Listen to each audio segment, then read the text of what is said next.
किताब सब लोग ले लेगा, ठीक है। देखो पहला क्वेश्चन है 135 और कितना है 225। इसका HCF निकालना है, वो भी कौन सा विधि से, यूक्लिड विभाजन विधि से। तो सबसे पहले बोले थे कि RHS में या फिर दायां तरफ इसको क्या करना है कि भाग कर देना है। क्या कर देना है, भाग कर देना है, ठीक है। तो चलो 135 को भाग दो कितना से, 200। 135 से भाग देंगे 225 में तो एक बार में लगेगा, क्या आएगा, यहाँ घटाएंगे 0, यहाँ घटाएंगे नहीं घटेगा, इधर से पैंचा लेके घटाएंगे तो कितना बचेगा, ये कट जाएगा। अब 90 शेष बचा 90, तो शेष संख्या से भाग देते हैं पहले वाला के भाजक में। भाजक कितना 135, कितना मरते लगेगा, काहे कि दो बार में 90 दूना 180 हो जाएगा, तो एक बार में लगाएंगे तो एक बार में हो जाएगा 90, शेषफल बचेगा कितना, तो 45 से फिर भागा देंगे इसके पहले वाला के भाजक में, तो कितना में 45 दूना पूरा पूरा कटा, किस संख्या से कटा, तो HCF हमको पता चल चुका है, कितना HCF होगा। अब इसी चीज को सजा करके लिख देना है, कौन सा विधि में, यूक्लिड विभाजन में, यूक्लिड विभाजन एल्गोरिथम में विधि से। इसमें सजा के अच्छा तरीका से लिख देना है, A बराबर B इंटू क्यू, प्लस में क्या होता है, A क्या कहलाता है भाजक, B भाज्य, Q भागफल और R कितने स्टेप में भाग दिए, तो तीनों स्टेप को सजा के लिख दो। पहला स्टेप में भाज्य का काम कर रहा है 225, किससे भाग दे रहे हैं, कितना मरते लगाए हैं, और शेष अंकित लिखा था 9। बढ़िया से देखो कॉपी में क्या लिखा है, 9 लिखल है जी।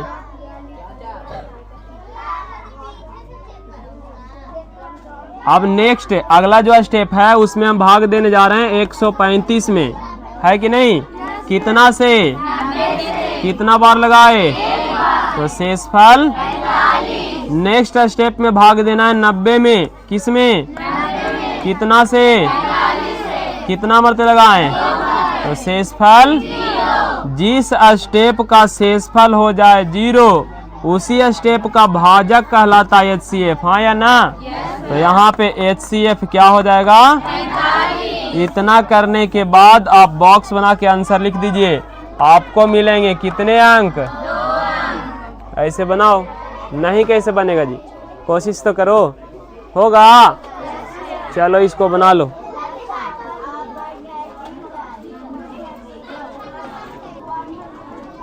देखो पहले तो एक बार में लाएगा 196, यहाँ 2 है तो 2 में से 6 नहीं घटेगा, 12 में 6 घटेगा, क्या बचेगा, यहाँ हो जाएगा 7, तो यहाँ से पैंचा लेके 17 करेंगे, 17 में जाएगा 9, कितना बचेगा, 9 8 17, यहाँ बचेगा 2, 2 में 1 घटेगा तो कितना 186, इधर से उतारेंगे कितना। अब कितना बार में लगेगा, तो अंदाज ऐसे लगा सकते हैं आप, यहाँ पे कितना है अंतिम में, यहाँ पे अंतिम में कितना है 18 है, कितना है। अब आप बताइए एक को कितना बार पढ़ेंगे तो 18 आ सकता है, भाई गुना अधिकतम 9 बार लगा सकते हैं, लगा सकते हैं।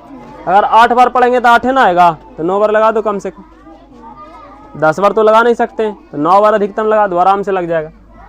तो 9 बार लगाएंगे तो 9 छक्का कितना होगा 54 के, बाकी 9 9 81 या 5 86 होगा कि नहीं होगा।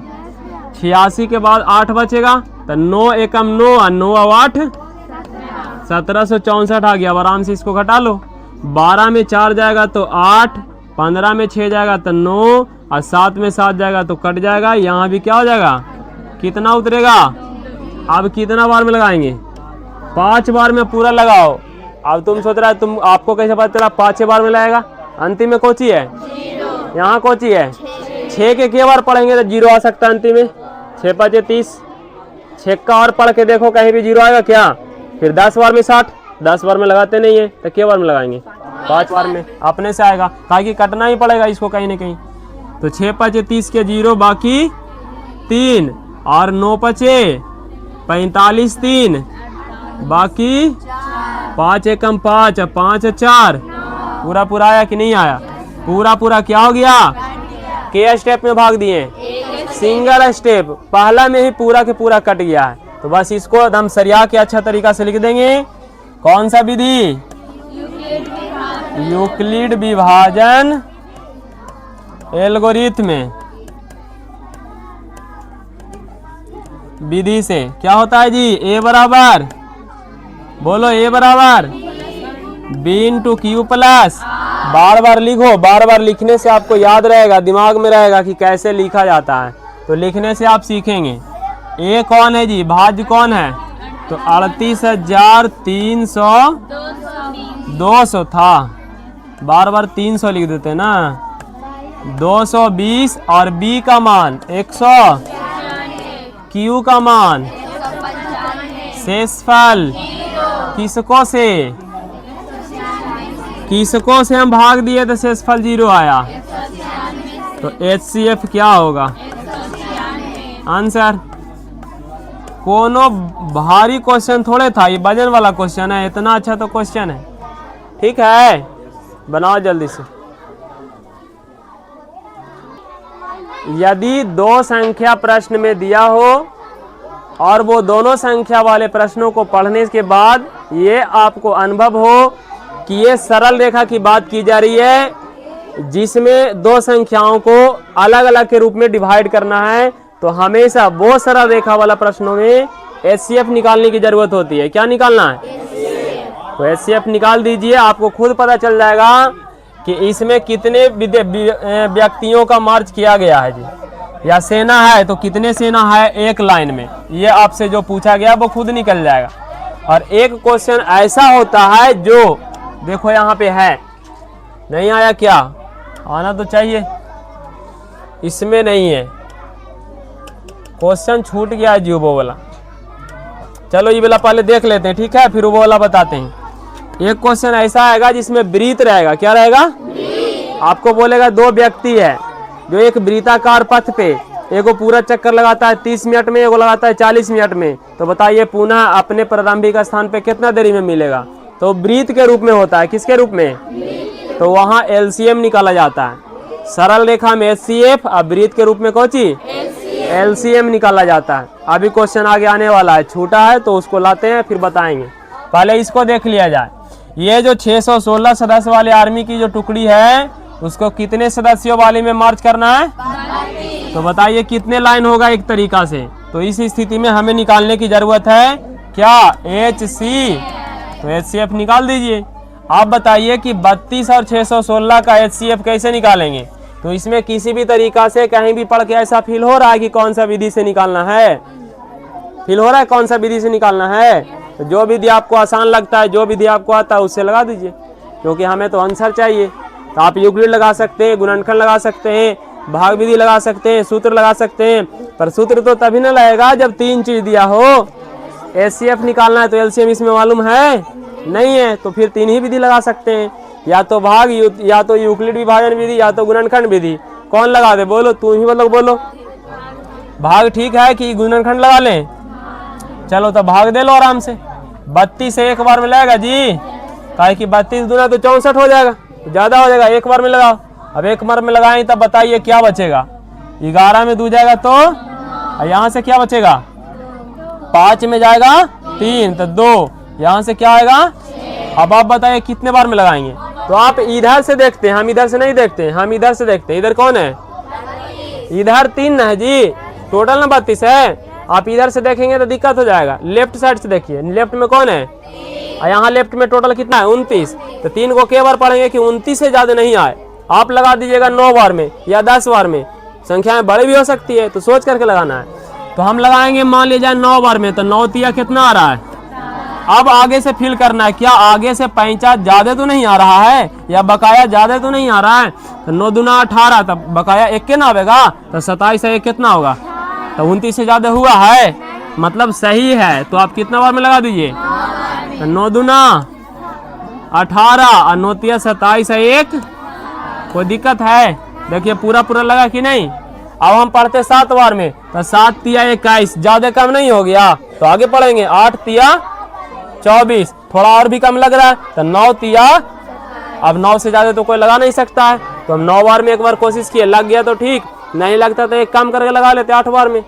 चलो 16 में 8 जाएगा तो कितना बचेगा? यहाँ तो 8 हो जाएगा, तो 8 में 8 घटेगा तो क्या, यहाँ भी क्या हो जाएगा? अब शेषफल बच गया 8, तो अब 8 से भागा देंगे पहले वाला के भाजक में, हाँ या ना? तो भागा दे दीजिए। कितने बार में? बिना कुछ सोचे ही सब छोटा छोटा को लगा लो। कितने बार में? 8 चौका 32। किससे कटा? तो HCF इसका क्या आया? यानी कि सदस्यों की संख्या कितना रहेगा? तो लिख लो, क्वेश्चन पढ़ के देखो। दोनों समूह की समान संख्या वाले स्तंभों में मार्च करना है, तो उन स्तंभों की अधिकतम संख्या क्या है जिसमें भी मार्च कर सके? तो स्तंभ की संख्या होगा, स्तंभ की संख्या होगा कितना? आंसर। कोई दिक्कत है? बना लो। समझ में आया ना जी? बनाओ ना होगा।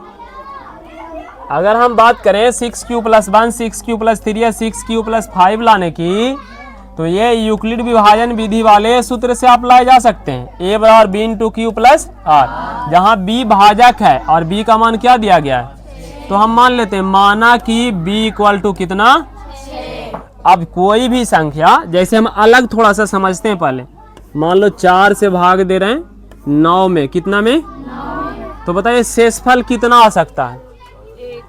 शेषफल, तो शेषफल का एक कंडीशन होता है कि जिस संख्या से आप भागा दे रहे हैं, जिस संख्या से, उस संख्या से बड़ा कभी भी शेषफल नहीं आता है। मतलब जो शेषफल r का मान रहेगा वो 4 से बड़ा नहीं होगा, कि 4 से बड़ा होगा। मान लो शेषफल बच गया कितना, कितना बच गया? तो आप एक बार में लगा के इसको एक ना कर सकते थे? कर सकते थे। तो वही हम बताना चाह रहे हैं कि शेषफल कभी भी भाजक से बड़ा बराबर, शेषफल अगर 4 बचता तो आप एक बार में लगा के 4 काट देते, बचाएं कहाँ लगी, कोई फायदा था?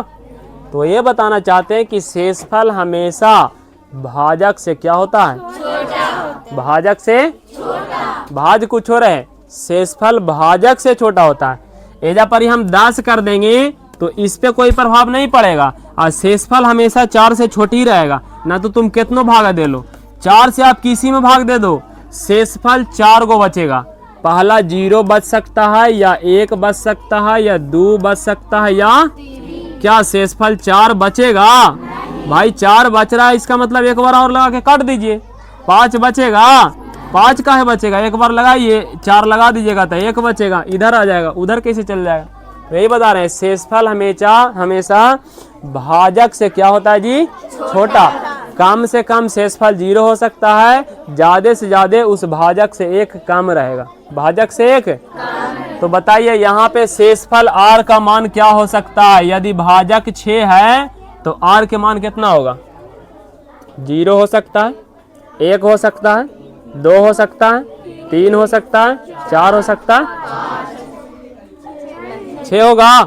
बिल्कुल नहीं होगा। तो शेषफल r का मान 0, 1, 2, 3, 4। अब आ जाते हैं यूक्लिड विभाजन से। यूक्लिड, ध्यान से समझते चलिएगा। यूक्लिड विभाजन क्या कहता है कि यदि कोई भाजक b है, भागफल q है, शेषफल r है, भाज a है, तो a बराबर होगा b × q + क्या? जहां a कुछ भी रख लीजिए चलेगा। अगर भाजक 6 है, भाजक, तो भागफल तो a के अनुसार ना आएगा, a बड़ा रहेगा तो भागफल भी बड़ा आएगा, a छोटा रहेगा तो भागफल भी। लेकिन शेषफल बदलता नहीं है, शेषफल रहेगा तो यही 5 6 में कोई ना कोई रहेगा। कि शेषफल 7 8 9 10 भी हो सकता है क्या? नहीं हो सकता। तो पहला में या तो शेषफल 0 होगा, या तो शेषफल, या ऐसा हो सकता है, या यहाँ लिख देते हैं, या ऐसा हो सकता है कि भाज्य 6 है तो शेषफल कितना रहा होगा, या ऐसा हो सकता है कि भाज्य 6 है तो शेषफल कितना रहा होगा, या ऐसा हो सकता है कि भाज्य 6 है तो शेषफल कितना रहा होगा, या ऐसा भी तो हो सकता है। गुस्सा आ जाता है जी हमको। 6q प्लस भाज्य शेषफल कितना रहेगा, या लास्ट ऐसा भी हो सकता है कि शेषफल कितना रह सकता है। अब बताइए, कोई संख्या ऑलरेडी पहले से सम संख्या है। कैसी संख्या, सम संख्या। और सम संख्या में हम जोड़ भी रहे हैं कैसी संख्या, सम संख्या, सम संख्या, सम संख्या। हालांकि 0 एक हिसाब से सम संख्या में ही चलता है, विषम में नहीं जाता। तो सम संख्या में जोड़ेंगे कैसी संख्या, तो आंसर भी क्या आएगा, सम संख्या आएगा। आंसर भी क्या आएगा, ना तो जोड़ के देख लो, 4 में जोड़ दो सम संख्या, कौन होगा आंसर, सम हो रहा है कि नहीं। अगर विषम में सम जोड़िएगा तो आंसर विषम होगा, लेकिन हम बात करें दोनों सम है, समझते हैं ना, प्लस प्लस प्लस प्लस, एक हिसाब से वही है। हम यहाँ 6 रख रहे हैं सम, और सम दूसरा सम जोड़ रहे हैं कौन चीज 2, तो आंसर भी क्या आएगा, सम आएगा। आएगा कि नहीं आएगा। यहाँ 10 भी रख रहे हैं तो यहाँ पे क्या होगा, 12 हो जाएगा, तो आंसर सम आ रहा है कि नहीं आ रहा है। तो ये सब संख्याएं जो दिख रहा है सम के योगफल वाला, ये सब सम में जाएगा। किस में जाएगा, ये सब किस में जाएगा, ये सब किस में जाएगा। लेकिन जो शेष बच गया, सम संख्या में आप जोड़ रहे हैं विषम संख्या, सम में कौन सी जोड़ रहे हैं, जैसे 6 में आप जोड़ दिए, सम में जोड़ दिए विषम, विषम मतलब 1 जोड़ दिए, तो 6 1 कितना हो गया, विषम हुआ, हाँ या ना। तो वही बताना चाह रहे हैं कि यदि 6q + 1 सम संख्या है जिसमें आप जोड़ रहे हैं विषम संख्या, तो ये जो आंसर ला के देगा वो कैसा संख्या के उदाहरण ला के देगा। क्या आपको साबित करना था, विषम साबित करना था कि नहीं, आ रहा है कि नहीं आ रहा है। तो यही बताना चाह रहे हैं कि ये जो संख्याएं आएगा वो विषम संख्या आएगा। ये कैसा आएगा, ये कैसा आएगा, तो नीचे लिखेंगे चूंकि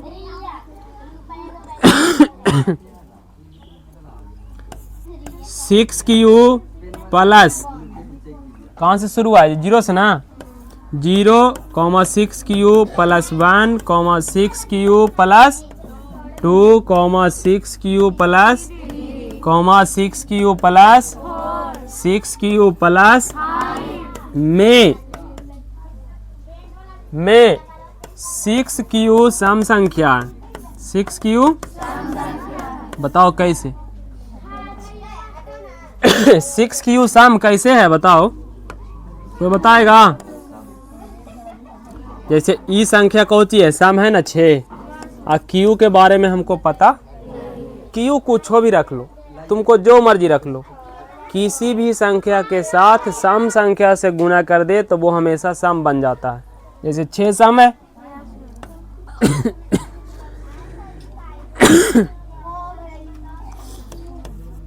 यहाँ 2 रख लो तो 6 दूना सम आया, 3 रख लो 6 तिया सम रखो, चाहे विषम और आया कौची। तो वही बता रहे हैं कि किसी भी संख्या के साथ सम संख्या से गुना करिएगा तो हमेशा सम बन जाता है। क्या बन जाता है, इसलिए लिखे 6q कैसी संख्या है, लेकिन 1, 3 और 5 कैसी संख्या है, विषम संख्या है। अब सम संख्या के साथ विषम जोड़ेंगे तो आंसर क्या आ रहा है, तो वही लिख रहे हैं। इसलिए 6q + 1 विषम होगा, 6q + विषम होगा, और 6q + 5 विषम पूर्णांक का उदाहरण है, या विषम पूर्णांक होगा, ऐसे लिख लो, विषम पूर्णांक होगा। बताओ कोई दिक्कत है, समझ में आया कि नहीं आया। इस शेषफल पर में से बन गया। चलो इसको बनाया जाए। दिख रहा है सबको कि नहीं दिख रहा है, बोलो, दिख रहा है ना, तो बना लो। जो से अलग अलग चीज है उसको हटा दें कि रहने दें, हटा देते। देखो कह रहा है कि यूक्लिड विभाजन परिमेयिका का प्रयोग करके क्या करना है जी, दर्शाना है कि किसी भी धनात्मक पूर्णांक का वर्ग, क्या वर्ग किसी पूर्णांक m के लिए, पूर्णांक 3m प्लस 1 आगे भी आ सकता है, 3m प्लस 2 या 3 जो भी है उस रूप क्या होता है ऐसा आप बताइए। जबकि संकेत के रूप में दिया भी गया है हमको कि x कोई धनात्मक पूर्णांक है जिसको आप 3q प्लस 1 2 3 के रूप में आप मान लीजिए। तो चलिए हम मान लेते हैं। माना x कोई धनात्मक पूर्णांक है, x कोई धनात्मक पूर्णांक है जो 3q कॉमा, अब 3q के अगला चाहिए तो 1 बढ़ाएंगे, फिर अगला चाहिए तो 2 बढ़ाएंगे, फिर अगला चाहिए 3 बढ़ाएंगे, 3q प्लस 1 और अगला तो 3q प्लस ... कितना लिखें, हमको तो ज़्यादा से ज़्यादा 2 को ना साबित करना है। तो चलो हम 3 को ले लिए, इतना बहुत है मेरे लिए। इतना के रूप में है, इतना के रूप में है, रूप में। अब इतना के रूप में है तो आप क्या करेंगे? तो हम क्या करेंगे जी, हमको तो बोला गया है कि वर्ग के रूप में आप दिखाइए और कह भी रहा है कि प्रत्येक का वर्ग कीजिए, तो हम कर देते हैं वर्ग। चलिए तो पहली संख्या मेरे लिए क्या है? पहली संख्या मेरे लिए क्या है? 3q। क्या है? तो लिखते हैं वर्ग करने पर, क्या करने पर? वर्ग करिए, वर्ग कर आता है। तो 3q के जब वर्ग करेंगे यानी कि स्क्वायर करेंगे तो आंसर क्या होगा? 3 के स्क्वायर q के स्क्वायर। तो पहला को दिखाना है किस रूप में? 3m के रूप में। किसके रूप में? बाहर में कौन है? 3 और बाकी बचा हुआ सब चीज को क्या माना गया है? m। तो हम भी वैसा ही करेंगे। 9q के स्क्वायर को आप ऐसा लिख सकते हैं 3 इंटू में 3q का स्क्वायर, है या ना? 3 तिया q का स्क्वायर के q स्क्वायर। चूंकि 3 हमको आंसर में लाना है तो 3 को रहने दिया जाए, अब बाकी जो शेष संख्या है उसको कौची मान लो? तो लिखो 3q के स्क्वायर इक्वल टू m। कौची इक्वल टू? अब आप बताइए कि इसको हम मान लिए m, तो यहाँ पे क्या लिखना पड़ेगा? तो 3m आया कि नहीं आया? आप m को बदल भी सकते हैं स्थिति के अनुसार। जैसे हम फिलहाल माने हैं किसको m माने हैं? 3q के स्क्वायर को। अगला में दूसरा चीज को भी मान सकते हैं। जैसे अगला में क्या है जी? 3q के बाद तो 3q प्लस 1 लिखो। नेक्स्ट सेकेंड वाला में इसको बारे करो, क्या करो? तो बारे करने पर क्या होने जा रहा है बताइए? तो 3q प्लस 1 के इस बार होल स्क्वायर हो जाएगा, काहे कि बीच में प्लस है।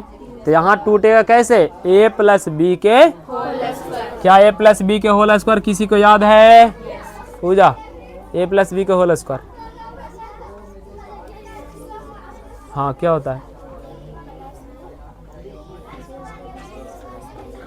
a प्लस बी की a स्क्वायर।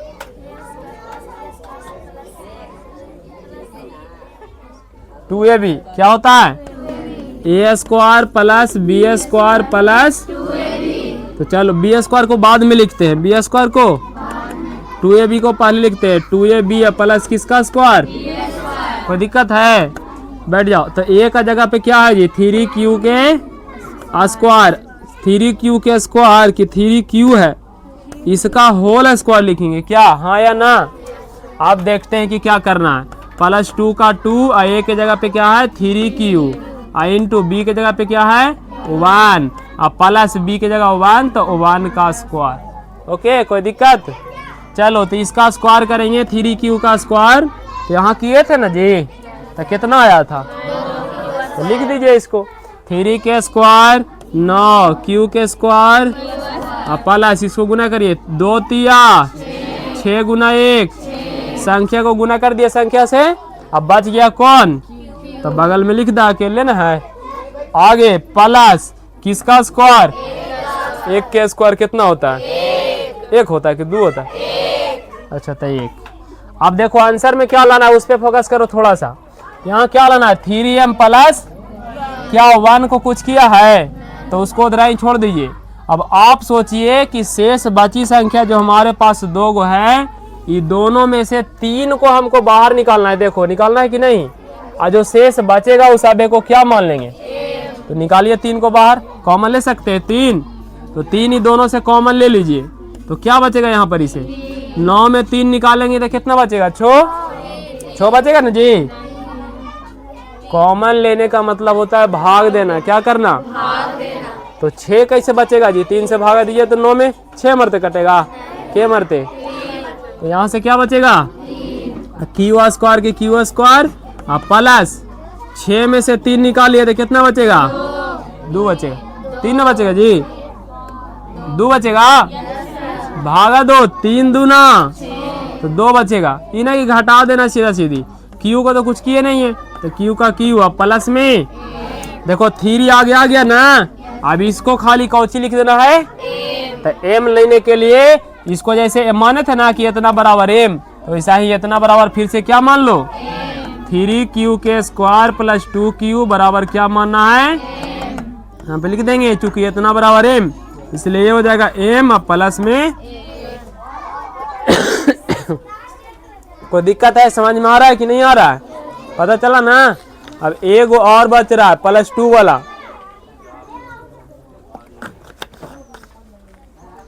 +2 वाला कर दें कि कर लीजिएगा? ऐसे इसमें +2 की जरूरत दिया नहीं है, 1 तक काम किया है ना 1 तक। आगे करेंगे +2 वाला तो यहाँ पे होगा 3m अब प्लस हो जाएगा 4, ताकि 2 के स्क्वायर कितना होता है तो यहाँ पे 4 आ जाएगा। कर लीजिएगा, छोड़ दे। 2 की जरूरत था तो हम 2 तक कर दिए, आगे एगो आप कर लीजिएगा। थोड़ा छोटा कर देते हैं, आप इसको नोट कर लीजिए। दिख रहा है ना सबको जी? और दिख रहा है कि नहीं? बोलता काहे नहीं है?